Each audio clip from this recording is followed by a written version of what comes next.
Hey guys, this is Mr. Grice for Algebra Unit 8.4 Notes Day 1. Today we're talking about solving quadratic equations by factoring. Our learning target today is to be able to solve quadratic equations by factoring and using the zero product property. So we've got two equations to start with. One we can see and one we only have the graph.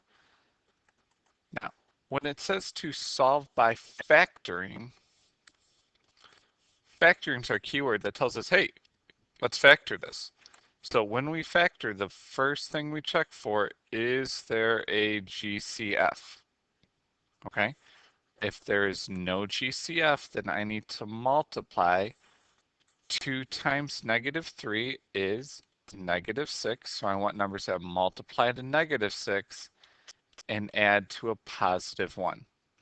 Now, if you don't remember those, you would need to write down all of the factors and see which group works. In this case, it's going to be 2 and 3. So how do I get to a +1 and a -6? Well, the 2's got to be negative. Okay, so now I can split that middle term. So we have 2x squared minus 2x plus 3x minus 3. The key thing is that this equals 0, and we're going to bring that down after we factor this. Okay? So take the GCF out of the first group, which is a 2x. The GCF out of the back group, which is a 3. I have a 2x and a +3 here. And then what's left over? 2x squared divided by 2x is x. Negative 2x divided by 2x is a -1. And then over here, 3x divided by 3 is x. -3 divided by 3 is -1. Good news is those match. Our other binomial is the 2x plus 3. And then now, don't forget that this equals 0. When it equals 0, that means we're solving. And so what we were talking about yesterday, everything with the variable, you set equal to 0 and solve. Sometimes it's easy. All you have to do is move one thing, like our first binomial, x equals 1. The one on the right, we have to subtract the 3 first. We get 2x equals -3. Divide both sides by 2. And we get that x equals -3 over 2, which is also -1.5. Okay? Now, as I write my final answer, I'm going to put these in order from least to greatest. So x equals -3 over 2 and 1.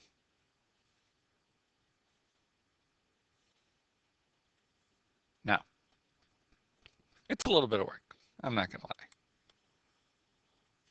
Over here with the graph, it's so much easier because all you have to do is look at the points. There we go. Remember that the solutions are where it crosses the x-axis. And if you look where it crosses the x-axis, that was at -1.5 and 1. Okay? So over here, we would just say that x equals -1.5 comma 1. Using a graph is a lot easier. Solving it by factoring, we're getting the 100% exact answer, where on the graphs, sometimes we have to guesstimate. All right, let's look at the directions. It says solve the following quadratic equations by factoring. Remember to set the linear factors equal to 0. All right, so number 1.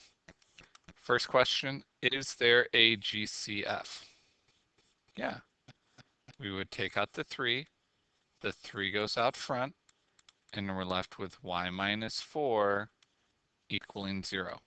So remember, the linear factors, only things with a variable we set equal to 0. So we would add 4 to both sides, and we get that y equals 4. Okay, not y equals y equals 4.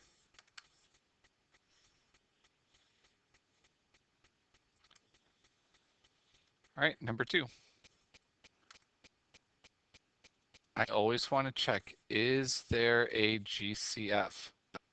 4 and 8, I can take out a 4, and then they both have an n. So the 4n comes out front, and I'm left with n minus 2 equaling 0. Everything with a variable.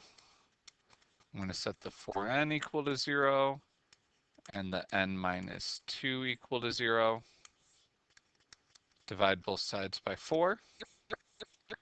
We get n equals 0. Add 2 to both sides. We get n equals 2. So n equals 0 and 2.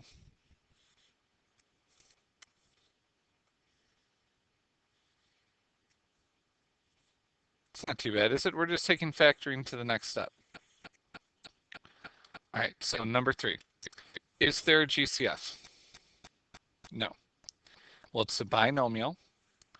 It's quadratic, subtraction, and remember, these are both perfect squares, so to factor this, I can do the difference of 2 squares.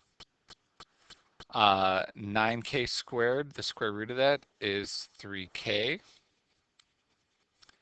One's a positive, one's a negative. The square root of 25 is 5.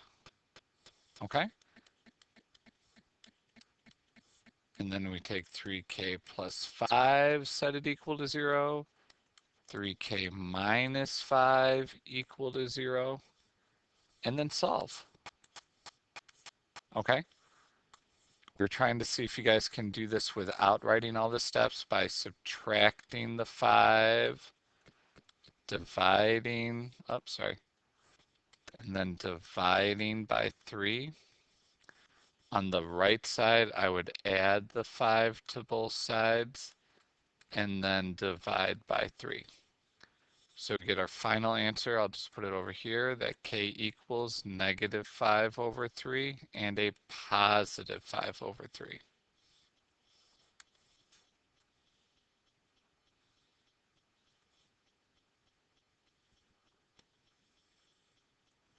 All right, number 4.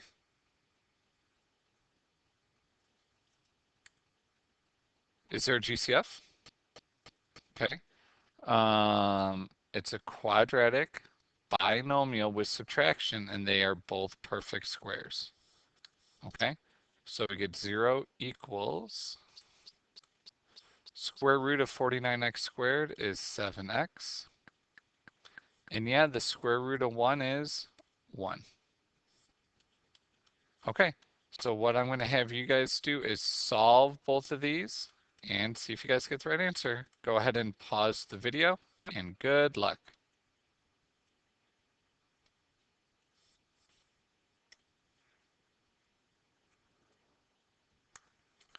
Okay, and you should have gotten a negative 1 over 7 and a positive 1 over 7. All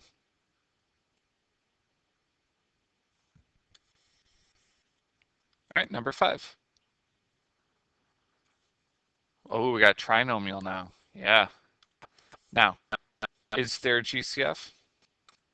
No. 1 times negative 42 is negative 42. So I'm looking for numbers that add to negative 42, or sorry, multiply to negative 42 and add to negative 1. If you don't know all the factors, you're writing 1 and 42, 2 and 21. 3, I can't remember off the top of my head, so 42 divided by 3 is 14. 4, no. 5, no. 6 and 7. And we get that it's 6 and 7.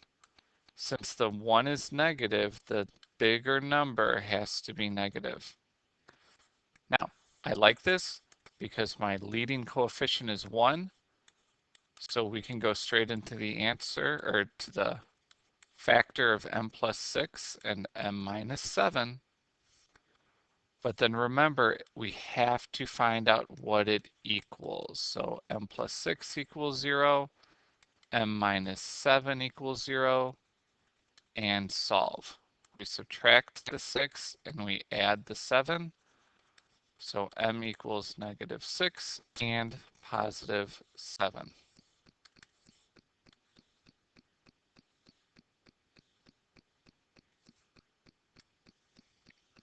All right, number 6. Don't worry, we'll factor this together. Okay? There is no GCF, so I'm looking for numbers that multiply to get to negative 20 and add to get to 19.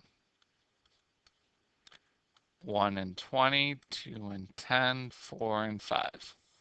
The only way to get to 19 is through 1 and 20. The 19 is positive, so the 1 is negative.